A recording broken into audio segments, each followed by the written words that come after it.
Hi, I'm Mahesh Thapa, the Starving Photographer, and I'm also part of Starving Videographer. And today I'm coming to you from beautiful Condo 3.0 in Sun River, Oregon, where I have a chance, an incredible chance really, to try out amazing Sony gear. But my favorite gear that they've come out with that I'm trying right now is this bad boy right here, the Sony a7R IV. You probably have heard about it already, and it's an incredible upgrade. If you're coming from even the Sony a7R III, there are some changes that I really like, especially as a landscape photographer who does a little bit of video. My favorite, of course, is the increase in megapixels, which is 61 megapixels. And it's not just the fact that you have more megapixels, but the fact that you can actually crop like it's nobody's business. And you think there would be a noise penalty with all those megapixels, especially going from 41 to 60 plus megapixels, but some magic has been done by Sony and there really is not any appreciable noise problem. I have JPEG images to look at, RAW images to look at, and they look super clean. So I really love the resolution and the low noise. And the dynamic range is still pretty amazing. We've got some backlit scenes we shot over here. We shot some light against natural and artificial light, and to be able to lift those shadows, control those highlights is just out of this world. And it's not just the resolution or the dynamic range or the croppability, but the usability of the camera is very high. They've changed the grip. I don't have huge hands, but even having medium-sized hands, I found the a7R III a little bit difficult to hold comfortably in one hand. Right now, it just fits perfectly. My pinky isn't sliding off at the bottom. I can hold it very well. I can go like this. I have very easy accessibility to all the buttons. Speaking of buttons, one of my absolute favorite new features ergonomically is the fact that you now have lockability. Okay, is that a word? I don't know. I just made that up. Lockability of the exposure values. Before, I used to accidentally bump the exposure values and I'd get -1, +1. My images will be kind of ruined, unless I reviewed them right away. But now I can get the exposure value I want, lock it, and it's solid. It just won't move. And when I want to change it, I unlock it again. So that is a key feature. Another thing, which again may sound minor to most people, but for me it's huge.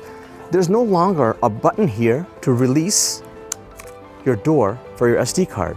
That was a huge pain. You'd have to press the button, release, and I think the button itself made it so the camera was not as environmentally sound or environmentally proof, but now it's a lot more sturdy. All you have to do is pull back and bam. Now you have two slots that are both UHS-2, so super fast, okay? And another thing, before, slot number 1 used to be at the bottom and slot number 2 used to be at the top. Exactly the opposite of what I expect it to be. That has been fixed. Slot 1 is now at the top, slot 2 is now at the bottom. Just little minor ergonomic usability things here that I think are tantamount to getting the right image because you're not fiddling with your camera as much.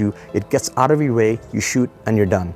And the battery is the same large battery that's available for the a7R III. It lasts forever. On one battery, I can shoot an entire day, even a weekend, even a trip, depending on how modestly I use it. We did an event last night where I was just shooting burst mode, and I filled up 2 128 gig cards, and the battery was down to like 75% from 100%. So you can tell that it's still pretty amazing.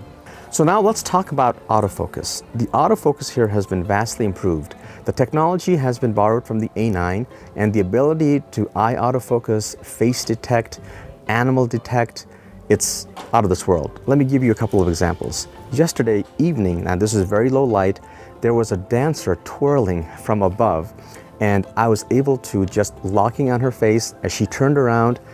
It focused on the back of her head, and when she turned back again to face the camera, it found the eye right away. I could move the camera left and right, even zoom a little bit as I was sort of composing my image, and it had no problem with the autofocus.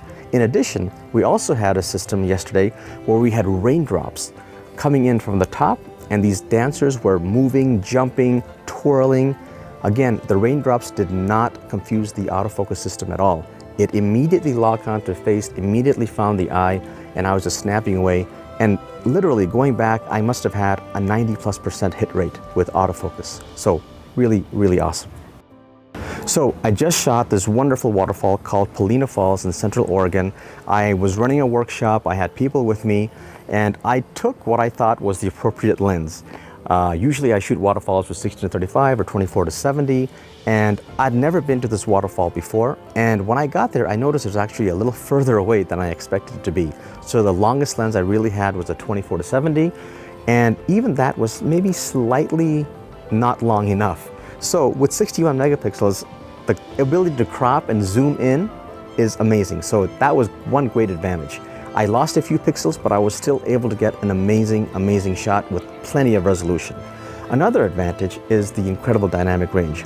We shot this waterfall in midday light. It was basically 2:30. We had no clouds, very harsh sun, and there was absolutely bright light on the waterfall. All I did was exposed for the very highlight areas, so the shadows went dark, and then I just brought everything back in post-processing. I mean, when Sony says there are 15 stops of dynamic range, they're not kidding. It literally makes it so that I don't have to carry around any graduated neutral density filters anymore. If any area of the sky is too bright or the shadows are too dark, I expose for the highlights and just let the shadows go dark. And then in post-processing, bring the shadows back, because there's, again, absolutely very little to no noise penalty in the low ISO shots. So as a landscape photographer who does a lot of nature, that's exactly what I'm looking for. All right, now for you videographers out there, I'm not a big videographer, but I do some, and there are a couple of killer new features that I really enjoy. Every so often when I'm making videos, we like to put an external recorder on. Anytime we did that with the A7R III, the screen, the LCD were basically useless because you could not look into it, you could not compose it, you had to use the external recorder, okay? Now, with the A7R IV, when you attach the external recorder, all the functionality of the LCD and the viewfinder is still available. Where this is very advantageous is if you have an assistant and you both want to preview things at the same time, if you want to work off each other, pull focus, and it's bright outside, for example, you can use your LCD, you can use your viewfinder. If you're a run and gun type of a videographer, you can run and gun, and if you want to compose something, you can look and everything is still visible to you. So that's one really key video feature that I find is very useful. The second video feature that I love is when we now do autofocus, autofocus is also available in video. That was not available on the A7R III, and this is huge, especially if you're doing shallow depth of field. You can focus on the eye, you can compose the way you want, you can pan, and you're golden still. It's what was available on photo is now available on video. Okay, and that is my impression, early impression of the A7R IV. I still have a few more days left here. I'm going to do plenty of shooting, and if anything changes, I will get back to you in the comments. If you have any questions, concerns, whatever, please comment below and I will respond as soon as I can. I'm very good about responding. If you want to follow me on Instagram, it's Starving Photographer, and if you want to follow our YouTube channel, it's Starving Videographer. And again, if you have any questions, please comment below and I will get back to you with as honest an answer as I can for the best of my knowledge. Thank you.